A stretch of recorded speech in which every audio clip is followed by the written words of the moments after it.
Hello everyone, welcome to Franklin Lectures. This is Nadasan. So, നമ്മളിപ്പോൾ എസിക്സിലാണുള്ളത്. എസിക്സിലുള്ള ഒരു subject ആണ് compiler design. അപ്പോൾ compiler ഡിസൈനിനെ കുറിച്ചുള്ള ഒരു ഇൻട്രൊഡക്ഷൻ ആണ് ഞാനിപ്പോൾ തരാൻ പോകുന്നത്.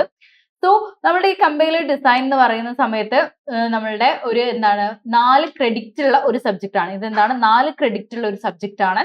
ഇവിടെ ടോട്ടൽ 150ലാണ് മാർക്സ് വരുന്നത്. 150ൽ അതിൽ 50 എന്ന് പറയുന്നത് എന്തായിരിക്കും? 50 വരുന്നത് നമ്മളുടെ ഇന്റേണൽ മാർക്സ് ആണ്. ദെൻ 100ലാണ് നമ്മളുടെ എന്ത് വരുന്നത്? എക്സ്റ്റേണൽ മാർക്ക് വരുന്നത്, അല്ലെങ്കിൽ നമ്മളുടെ മെയിൻ എക്സാം വരും.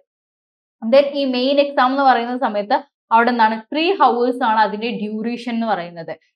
നോർമലി നമ്മളുടെ 4 ക്രെഡിറ്റിൽ അല്ലെങ്കിൽ കോർ സബ്ജക്ട്സിനുള്ളത് പോലെ തന്നെ ഇവിടെ 150ലാണ് എന്ത് ടോട്ടൽ മാർക്സ് വരുന്നത്. 50 ഇന്റേണൽ മാർക്ക് ഉണ്ടാവും. ദെൻ 100 എക്സാം, മെയിൻ എക്സാം എന്ന് പറയുന്നത് 100ലായിരിക്കും വരുന്നത്. ആൻഡ് അതെന്തായിരിക്കും 3 hours ആയിട്ടായിരുന്നു വരുന്നത്. ഓക്കെ, ക്ലിയർ ആണല്ലോ. ദെൻ ഇതിൽ വരുന്നത് ഇന്റേണൽ ഇവാലുവേഷൻ. ഇന്റേണൽ ഇവാലുവേഷൻ എന്ന് പറയുമ്പോൾ അതിൽ 10 മാർക്ക് നമ്മുടെ അറ്റൻഡൻസിനായിരിക്കും വരുന്നത്. ദെൻ സീരീസ് 1 എന്ന് പറയുന്നത് 50ലായിരിക്കും ഉണ്ടാവുക. സീരീസ് 2 എന്ന് പറയുന്നതും 50ലായിരിക്കും. സീരീസ് 1ഉം സീരീസ് 2ഉം 50ലായിരിക്കും. ദെൻ ഇത് ടോട്ടൽ 100 ഉണ്ടാവും. അതിനെന്ത് ചെയ്യും? നമ്മൾ 25ലേക്ക് കൺവേർട്ട് ചെയ്തിട്ടാണ് എടുക്കുക. അപ്പം സീരീസിന്റെ മാർക്ക് എന്ന് പറയുന്നത് ഔട്ട് ഓഫ് 25ലേക്ക് നമ്മൾ എന്ത് ചെയ്യും? കൺവേർട്ട് ചെയ്തെടുക്കും. ദെൻ അതിൽ വരുന്ന അസൈൻമെന്റ്സിന് നമ്മൾ 15 മാർക്സ് ആണ്. നോർമലി 2 അസൈൻമെന്റ്സ് കാണുന്നുണ്ടാവുക. ഓരോ അസൈൻമെന്റിനും 7.5 വെച്ചിട്ടൊക്കെ തരാം. ഇനിയിപ്പോ 3 അസൈൻമെന്റ്സ് ആണ് എങ്കിൽ അവിടെ ഓരോന്നിനും 5 മാർക്ക്. നോർമലി 2 അസൈൻമെന്റ്സ് ആയിട്ടാണ് കാണാറുള്ളത്. അപ്പം ഇങ്ങനെയാണ് ഒരു ഇന്റേണൽ ഇവാലുവേഷന്റെ പാറ്റേൺ എന്ന് പറയുന്നത്. ഓക്കെ, ഇനി end semester exam. End semester exam എന്ന് പറയുമ്പോൾ അവിടെ എന്തുണ്ടാവും? പാർട്ട് എ ഉണ്ടാവും, പാർട്ട് ബി ഉണ്ടാവും. പാർട്ട് എ എന്ന് പറയുന്ന സമയത്ത് അവിടെ പാർട്ട് എ എന്ന് പറഞ്ഞാൽ അവിടെ ടോട്ടൽ 10 ക്വസ്റ്റ്യൻസ് ഉണ്ടാവും. 10 ക്വസ്റ്റ്യനിൽ 2 ക്വസ്റ്റ്യൻ പെർ മൊഡ്യൂൾ ആയിരിക്കും. ഓരോ മൊഡ്യൂളിനും 2 ക്വസ്റ്റ്യൻ ഉണ്ടാവും. ദെൻ ഇതിനെന്തായിരിക്കും? പെർ ക്വസ്റ്റ്യൻ എന്തായിരിക്കും? പെർ ക്വസ്റ്റ്യന് എത്ര മാർക്കാണ്? 3 മാർക്കാണ് വരുന്നത്. ക്വസ്റ്റ്യന് എന്ത് വരും? 3 മാർക്കാണ് വരും. ദെൻ പാർട്ട് ബി എന്ന് പറയുന്ന സമയത്ത് അവിടെ പാർട്ട് ബി എന്ന് പറയുന്നത് എസ്സേ ക്വസ്റ്റ്യൻസ് ആണ്. ഒരു മൊഡ്യൂളിന് 2 ക്വസ്റ്റ്യൻസ് ആയിരിക്കും. ഒരു മൊഡ്യൂളിന് 2 ക്വസ്റ്റ്യൻ ആയിരിക്കും ഉണ്ടാവുക. 2 ക്വസ്റ്റ്യൻ പെർ മൊഡ്യൂൾ ആയിട്ടാണ് ഉണ്ടാവുക. ദെൻ ഈ 2 ക്വസ്റ്റ്യനിൽ തന്നെ ഇപ്പം 11, 12 ആണ് എങ്കിൽ ഇതിനെ എഗെയിൻ എ ബി രണ്ടായിട്ട് സ്പ്ലിറ്റ് ചെയ്യാൻ പറ്റും. എഗെയിൻ മാക്സിമം 2 സബ് ഡിവിഷൻസ് ആണ് അവിടെ വരുന്നത്. സോ അതാണ് ഇവിടെ പറഞ്ഞത്. പാർട്ട് എ ഉണ്ടാവും, പാർട്ട് ബി ഉണ്ടാവും. പാർട്ട് എ എന്ന് പറയുന്നത് അവിടെ എന്തായിരിക്കും? 10 ക്വസ്റ്റ്യൻസ് ആയിരിക്കും ഉണ്ടാവുക. ഓരോന്നിനും അതിൽ ഓരോ മൊഡ്യൂളിനും 2 ക്വസ്റ്റ്യൻ വെച്ചിട്ടാണ്. ആദ്യത്തെ 2 ക്വസ്റ്റ്യൻ ആദ്യത്തെ മൊഡ്യൂളിന്, നെക്സ്റ്റ് 2 ക്വസ്റ്റ്യൻ അടുത്ത മൊഡ്യൂളിന്, അങ്ങനെയാണ് പോവുക. ദെൻ അതിന് ഓരോന്നിനും 3 മാർക്സ് ആണ് വരുന്നത്. ദെൻ ഇനി അടുത്തത് പാർട്ട് ബി. പാർട്ട് ബി എന്ന് പറയുമ്പോൾ 2 ഫുൾ സെറ്റ് ഓഫ് ക്വസ്റ്റ്യൻസ് ആയിരിക്കും ഉണ്ടാവുക. അവിടെ ഓരോ മൊഡ്യൂളിനും മാക്സിമം 14 മാർക്കാണ് നമുക്ക് എന്ത് ചെയ്യാൻ പറ്റുക? കിട്ടുക. ദെൻ ഈ 14 മാർക്ക് എന്ന് പറയുന്നത് ചിലപ്പം 7 ആയിട്ട് സ്പ്ലിറ്റ് ചെയ്യാം, അല്ലെങ്കിൽ 6, 8 ആയിട്ട് സ്പ്ലിറ്റ് ചെയ്യാം, അല്ലെങ്കിൽ 9, 5 ആയിട്ട് സ്പ്ലിറ്റ് ചെയ്യും, അല്ലെങ്കിൽ 10, 4 ആയിട്ട്, ഇങ്ങനെ ഏതെങ്കിലും രീതിയിൽ സ്പ്ലിറ്റ് ചെയ്തെന്ന് വരാം. ഓക്കെ, ഈ ഒരു രീതിയിലാണ് അവിടെ എന്ത് ചെയ്തിട്ട് സ്പ്ലിറ്റ് ചെയ്തിട്ടുണ്ടാവുക. ദെൻ പിന്നെന്താണ്? അപ്പം ഇതിന് മാക്സിമം 2 സബ് ഡിവിഷൻസ് ആയിരിക്കും. അപ്പൊ അതിൽ എ ബി എന്ന് പറഞ്ഞിട്ടായിരിക്കും ഉണ്ടാവുക. ചിലപ്പം എ ബി ഉണ്ടാവില്ല. ഡയറക്റ്റ് എന്ത് ചെയ്യും? 14 എന്നുള്ള ഒരു 8 മാർക്കിലായിരിക്കും, 14 മാത്രമായിരിക്കും ഉണ്ടാവുക. ഓക്കെ, ദെൻ നമ്മൾ മൊഡ്യൂൾ 1ൽ നമ്മൾ ഡിസ്കസ് ചെയ്യാൻ പോകുന്ന ടോപ്പിക്സ് എന്ന് പറയുന്നത് മൊഡ്യൂൾ 1ന്റെ പേര് എന്ന് പറയുന്നത് introduction to compiler and lexical analysis ആണ്. അപ്പം ഇവിടെ നമ്മൾ ഡിസ്കസ് ചെയ്യുന്നത് അനാലിസിസ് ഓഫ് സോഴ്സ് പ്രോഗ്രാമിന്റെ അനാലിസിസ് ആൻഡ് സിന്തസിസ് ഫേസസ് ആണ് പിന്നെ പറയുന്നത്. Then phases of compiler, then compiler writing tools, bootstrapping, lexical analysis, role of lexical analyser, input buffering, specification of token, recognition of tokens ആണ് പറയുന്നത്. ഈ മൊഡ്യൂളിൽ വരുന്ന ഈ ഫേസസ് ഓഫ് കമ്പൈലർ എന്ന് പറയുന്നത് 6 ഫേസസ് ഉണ്ട്. അതിലുള്ള ഒരു ഫേസ് ആണ് ലെക്സിക്കൽ അനാലിസിസ്. ഈ ലെക്സിക്കൽ അനാലിസിസ് കഴിഞ്ഞാൽ പിന്നെ സിൻടാക്റ്റിക് ഉണ്ട്, സെമാന്റിക് ഉണ്ട്, പിന്നെ ഇന്റർമീഡിയറ്റ് കോഡ് ജനറേഷൻ ഉണ്ട്, കോഡ് ഒപ്റ്റിമൈസേഷൻ ഉണ്ട്, കോഡ് ജനറേഷൻ ഉണ്ട്. ഇങ്ങനെ മൊത്തം 6 എണ്ണം ഉണ്ട്. അപ്പൊ നമ്മൾ ഇനിയുള്ള മൊഡ്യൂൾസിൽ ഈ ഓരോ ഫേസസിനെ കുറിച്ചാണ് കാര്യമായിട്ട് നമ്മൾ എന്ത് ചെയ്യുന്നത് പഠിക്കുന്നത്. ഓക്കെ, ദെൻ മൊഡ്യൂൾ 1 എന്ന് പറയുന്ന സമയത്ത് കമ്പൈലറിനോടുള്ള ഇൻട്രൊഡക്ഷൻ ടു കമ്പൈലറും അതേപോലെ തന്നെ ലെക്സിക്കൽ അനാലിസിസും ആണ് വരുന്നത്. ദെൻ മൊഡ്യൂൾ 2 എന്ന് പറയുമ്പോൾ നമ്മൾ പറഞ്ഞു ഫസ്റ്റ് ലെക്സിക്കൽ ആണെങ്കിൽ പിന്നെ സിൻടാക്സിക്. അപ്പൊ സിൻടാക്സ് അനാലിസിസ് ആണ് ഇത് വരുന്നത്. ഇൻട്രൊഡക്ഷൻ ടു സിൻടാക്സ് അനാലിസിസ് ആണ് മൊഡ്യൂൾ 2 എന്ന് പറയുന്നത്. അപ്പൊ ഇവിടെ എന്താണ് റോൾ ഓഫ് സിൻടാക്സ് അനലൈസർ. ആ ഒരു സിൻടാക്സ് അനലൈസറിന്റെ റോൾ എന്താണ്, കമ്പൈലറിലെ സിൻടാക്സ് അനലൈസറിന്റെ റോൾ എന്താണെന്നുണ്ടാവും. ദെൻ സിൻടാക്സ് എറേഴ്സ് എങ്ങനെ ഹാൻഡിൽ ചെയ്യുന്നുണ്ടാവും. Then review of context free ഗ്രാമറെ കുറിച്ചുണ്ടാവും. കോണ്ടെക്സ്റ്റ് ഫ്രീ ഗ്രാമർ ഒക്കെ ഫ്ലാറ്റിൽ പഠിച്ച കാര്യങ്ങളാണ്. Then derivation, parse trees, then elimination of ambiguity എങ്ങനെ എലിമിനേറ്റ് ചെയ്യാം. ദെൻ ബേസിക് പാസിംഗ് അപ്രോച്ചസ് വരുന്നുണ്ട്. അവിടെ ലെഫ്റ്റ് റിക്കേഷൻ വരുന്നുണ്ട്, അതെങ്ങനെ എലിമിനേറ്റ് ചെയ്യാം. പിന്നെ ലെഫ്റ്റ് ഫാക്ടറിങ് വരുന്നുണ്ട്. പിന്നെന്താണ് ഇവിടെ കുറച്ച് ബേസിക് പാസിംഗ് അപ്രോച്ചസ് വരുന്നുണ്ട്. Top down passing, recursive descent passing, predicate passing, LL1 grammars. ഇതൊക്കെ എന്താണ് പ്രോബ്ലംസ് ആയിട്ട് കുറച്ചൊരു പ്രോബ്ലമാറ്റിക് ആയിട്ടുള്ളതാണ്. Top down passing, recursive descent passing, predicate passing, LL1 grammars. ഈ പ്രെഡിക്റ്റീവ് പാസിംഗ് എന്ന് പറയുന്നത് അതിന്റെ ഒരു ടാബിളൊക്കെ കൺസ്ട്രക്ട് ചെയ്യാനൊക്കെ വരുന്നുണ്ട്.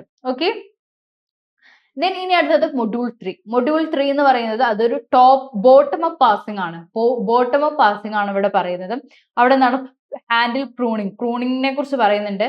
ദെൻ ഇവിടെ ഷിഫ്റ്റ് റെഡ്യൂസ് പാസിംഗ് വരുന്നുണ്ട്. ദെൻ ഓപ്പറേറ്റ് പ്രിസിഡൻസ് പാസിംഗിന് ജസ്റ്റ് അതിന്റെ കോൺസെപ്റ്റ് മാത്രമേ പഠിക്കാനുള്ളൂ. ദെൻ LR പാസിംഗ് ഉണ്ട്. LR പാസിംഗിൽ നമ്മൾ കുറെ LR പാസിംഗ്സ് നമ്മൾ കൺസ്ട്രക്ട് ചെയ്യാനുണ്ടാവും. അതിൽ നമുക്ക് SLR കൺസ്ട്രക്ട് ചെയ്യാനുണ്ട്, LALR കൺസ്ട്രക്ട് ചെയ്യാനുണ്ട്, canonical LR passing tables construct ചെയ്യാനുണ്ട്. അപ്പൊ ഇത്രയും കൺസ്ട്രക്ഷൻസ്, അതും കുറച്ചൊരു പ്രോബ്ലം എന്താ പറയുക കുറച്ച് രസമുള്ള ടൈപ്പ് ഓഫ് പ്രോബ്ലംസ് ആണ് അവിടെയും വരുന്നത്. ഓക്കെ, ഇനി മൊഡ്യൂൾ 4 എന്ന് പറയുമ്പോൾ അവിടെ നിന്നാണ് സിൻടാക്സ് ഡയറക്ടഡ് ട്രാൻസ്ലേഷൻ ആണ് അവിടെ വരുന്നത്. സിൻടാക്സ് ഡയറക്ടഡ് ട്രാൻസ്ലേഷൻ എന്ന് പറയുമ്പോൾ അവിടെ സിൻടാക്സ് ഡയറക്ടഡ് ഡെഫിനിഷൻസ് വരുന്നുണ്ട്. S attributed definition, L attributed definition, bottom up evaluation of S attributed definition, runtime environment, source language issues, storage organization, then storage allocation strategies, intermediate code generation, intermediate language graphical representation, then graphical representation, tree address code, code REPL. അതായത് നമ്മൾ intermediate representation first മൊഡ്യൂളിൽ ഒരു intermediate representation code generation എന്ന് പറഞ്ഞുകൊണ്ട് ഒരു face കമ്പൈലറിൽ വരുന്നുണ്ട്. ആ ഫേസിനെ നമ്മൾ റെപ്രസെന്റ് ചെയ്യുന്ന മെത്തേഡ്സ് ആണ് ഈ എന്താ പറയുക ട്രീ അഡ്രസ് കോഡും ഇതൊക്കെ. സോ ഇത് ഒക്കെ എന്താണ് ആ ഒരു ഭാഗംസ് ഒക്കെ ആണ് നമ്മൾ എന്ത് ചെയ്യുന്നത് ഇവിടെ ഡിസ്കസ് ചെയ്യുന്നത്. എന്നാൽ നമ്മുടെ ഫൈനൽ മൊഡ്യൂൾ എന്ന് പറഞ്ഞാൽ 5th മൊഡ്യൂൾ. അവിടെ നമ്മുടെ ലാസ്റ്റ് 2 ഫേസസ് ആണ് അവിടെ വരുന്നത്, കോഡ് ഒപ്റ്റിമൈസേഷനും കോഡ് ജനറേഷനും. അപ്പൊ കോഡ് ഒപ്റ്റിമൈസേഷൻ എന്ന് പറയുമ്പോൾ അവിടെ പ്രിൻസിപ്പിൾ സോഴ്സസ് ഓഫ് ഒപ്റ്റിമൈസേഷന്റെ principal sources, then machine dependent and machine independent optimisations, local and global optimisation. Code ജനറേഷനിൽ വരുന്നത് issues in design of a code generator, target language, simple code generation. ഇത് comparatively first module കഴിഞ്ഞാൽ പിന്നെ ഒരു easy ആയിട്ടുള്ള ഒരു module ആണ് ഇത് 5th മൊഡ്യൂൾ എന്ന് പറയുന്നത്. ഓക്കെ, ഇനി നമ്മൾ നോക്കുന്നത് ഓരോ മൊഡ്യൂളിന്റെയും ഇൻഡസ്ട്രിയൽ അപ്ലിക്കേഷൻസ് ആണ് നമ്മൾ നോക്കുന്നത്. സോ ഇവിടെ വരുമ്പോൾ മൊഡ്യൂൾ 1 എന്ന് പറയുന്നത് ലെക്സിക്കൽ അനാലിസിസ് ആണ്. അതായത് കമ്പൈലറിന്റെ ഇൻട്രൊഡക്ഷനും ലെക്സിക്കൽ അനാലിസിസും. സോ ദെൻ ഇവിടെ ലെക്സിക്കൽ അനാലിസിസ് എന്ന് പറയുമ്പോൾ നമ്മൾ എന്താണ് യൂസ്ഡ് ഇൻ കോഡ് എഡിറ്റേഴ്സിൽ യൂസ് ചെയ്യുന്നുണ്ട്, അതായത് സിൻടാക്സ് ഹൈലൈറ്റിങ്ങിനൊക്കെ. ദെൻ കമ്പൈലേഴ്സ് ഫോർ ടോക്കണൈസേഷൻ, പിന്നെന്താണ് സ്റ്റാറ്റിക് അനാലിസിസ് ടൂൾ ഒക്കെ വരുന്നുണ്ട്.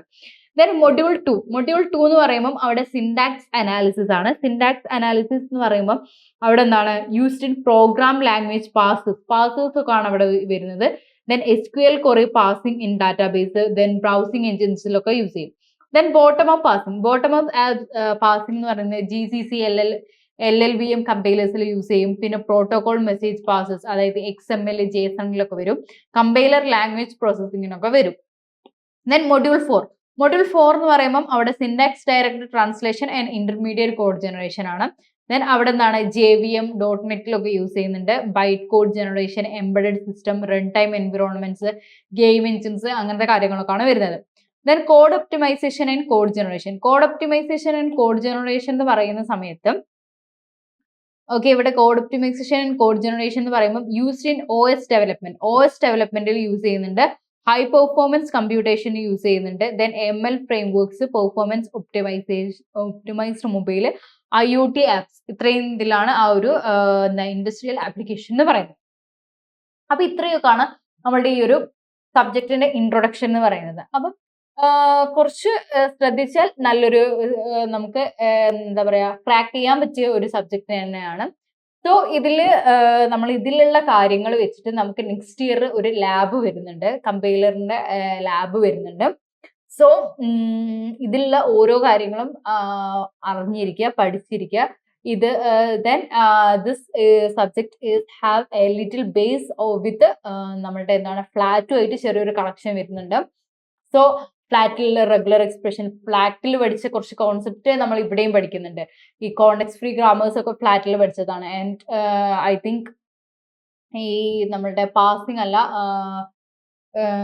മൊഡ്യൂൾ 2 വരുന്ന കുറച്ച് കാര്യങ്ങളൊക്കെ നമ്മൾ എന്താണ് അതിൽ പാസ് ട്രീസ് ഒക്കെ പഠിച്ചതല്ലേ, പാസ് ട്രീസ്, അതേപോലെ തന്നെ ആംബിഗ്യൂറ്റീസ്, ദെൻ ലെഫ്റ്റ് റിക്കേർഷൻ ഒക്കെ നമ്മൾ ഇതിന്റെ മുന്നേ പഠിച്ച കുറച്ച് കാര്യങ്ങൾ തന്നെയാണ്. ഫ്ലാറ്റിലുള്ള കുറച്ച് കോൺസെപ്റ്റ്സ് കൂടി കൂട്ടിയിട്ടാണ് ഇവിടേക്ക് വരുന്നത്. അപ്പം ഫ്ലാറ്റ് നന്നായിട്ട് അറിഞ്ഞിരുന്നെങ്കിൽ നമുക്ക്, ഫ്ലാറ്റ് അറിഞ്ഞില്ലെങ്കിലും നമുക്ക് കുറച്ചുകൂടി കംപ്ലീറ്റ്ലി ഫ്ലാറ്റുമായിട്ട് ബന്ധമില്ല, അതിലുള്ള കുറച്ച് കോൺസെപ്റ്റ്സ് ഇവിടെ എന്തുണ്ട് എഗെയിൻ നമ്മൾ പഠിക്കുന്നുണ്ട്. ആ ഒരു കോൺസെപ്റ്റ് ആയിട്ട് തന്നെ പഠിക്കുന്നുണ്ട്, ഓരോന്നിനെയും എക്സ്പ്ലെയിൻ ചെയ്തിട്ട് തന്നെ പഠിക്കുന്നുണ്ട്. അതായത് കോണ്ടെക്സ്റ്റ് ഫ്രീ ഗ്രാമറിന്റെ ആ ഒരു ഗ്രാമർ എന്താണ് എന്നുള്ള ആ ഒരു ഡെഫിനിഷൻസ് നമുക്ക് എന്ത് ചെയ്യാൻ പറ്റുന്നുണ്ട്, ഇവിടെ പഠിക്കാനുണ്ട്. ദെൻ മെയിൻലി നമ്മൾ ഈ കമ്പൈലർ എന്ന് പറയുന്നത് എന്താണ്, നമ്മൾ ഈ സി പ്രോഗ്രാം മുതൽ നമ്മൾ പറഞ്ഞു വരുന്ന ഒരു കാര്യമാണ് കമ്പൈലർ ഇന്റർപ്രറ്റർ ഒക്കെ വരുന്നുണ്ട്. അപ്പൊ അതിൽ കമ്പൈലർ എന്ന് പറഞ്ഞാൽ എന്താണ്, നമ്മളുടെ ഒരു ഹൈ ലെവൽ ലാംഗ്വേജിനെ ലോ ലെവൽ ലാംഗ്വേജ് ആക്കാൻ വേണ്ടിയിട്ടാണ് യൂസ് ചെയ്യുന്നത്. അപ്പൊ ഈ ഹൈ ലെവലിനെ ലോ ലെവൽ ആക്കാൻ വേണ്ടിയിട്ട്, അല്ലെങ്കിൽ നമ്മൾ എന്ത് ചെയ്യും, ഒരു സോഴ്സ് പ്രോഗ്രാമിനെ, ഒരു ഹൈ ലെവൽ ലാംഗ്വേജിനെ ഒരു മെഷീൻ കോഡ് അല്ലെങ്കിൽ അസംബിൾ കോഡ് ആയിട്ടാണ് നമ്മൾ എന്ത് ചെയ്യുന്നത്, ഇതിനെ മാറ്റിയെടുക്കുന്നത്. ഓക്കെ, അങ്ങനെയാണ് നമ്മൾ എന്ത് ചെയ്യുന്നത്, ഇവിടെ കൺവേർട്ട് ചെയ്തെടുക്കുന്നത്. അപ്പം ഓക്കെ, സോ അതിൽ വരുന്ന കമ്പൈലറിന് ഒരു 6 phases വരുന്നുണ്ട്. Lexical analysis, syntax analysis, semantic analysis, intermediate code generation, code optimisation, അങ്ങനെ 6 phases വരുന്നുണ്ട്. ഈ 6 phasesനെയും കുറിച്ചിട്ടുള്ള ഇതിനെ പറ്റിയാണ് നമ്മൾ എന്ത് ചെയ്യുന്നത്, ഈ ഹോൾ സബ്ജക്റ്റിൽ ഡിസ്കസ് ചെയ്യുന്നത്. ഫസ്റ്റ് മൊഡ്യൂളിലേക്ക് വരുന്ന സമയത്ത് അവിടെ നമ്മൾ ഡിസ്കസ് ചെയ്യുക ഒരു കമ്പൈലറിനുള്ള ഇൻട്രൊഡക്ഷനും അതേപോലെ തന്നെ ലെക്സിക്കൽ അനാലിസിസുമാണ്. സെക്കൻഡിലും തേർഡിലേക്ക് വരുമ്പം അവിടെ സിൻടാക്സും സെമാന്റിക്സുമായി. ദെൻ ഫോർത്തിലേക്ക് വരുന്ന സമയത്ത് ഇന്റർമീഡിയറ്റ് കോഡ് ജനറേഷനും അതേപോലെ തന്നെ കോഡ് ഒപ്റ്റിമൈസേഷനും ഒക്കെ ആണ് വരുന്നത്. ദെൻ ലാസ്റ്റ് വരുന്ന സമയത്ത് കോഡ് ഒപ്റ്റിമൈസേഷനും അതേപോലെ തന്നെ കോഡ് ജനറേഷനെ കുറിച്ചൊക്കെയാണ് നമുക്ക് എന്ത് ചെയ്യാൻ പറ്റുള്ളത്, ഡിസ്കസ് ചെയ്യാൻ പറ്റുന്നത്. അപ്പം ഈ ഒരു സബ്ജക്റ്റ് എല്ലാവർക്കും നല്ല രീതിയിൽ പഠിക്കാൻ പറ്റട്ടെ എന്ന് ഞാൻ ആശംസിക്കുന്നു. So that's all. അപ്പം അത്രയൊക്കെയാണ്. അപ്പൊ എല്ലാവരും നല്ല രീതിയിൽ പ്രിപ്പയർ ചെയ്യുക, നല്ല രീതിയിൽ പഠിക്കാൻ ശ്രമിക്കുക. സോ അത്രയാണുള്ളത്. Okay, thank U.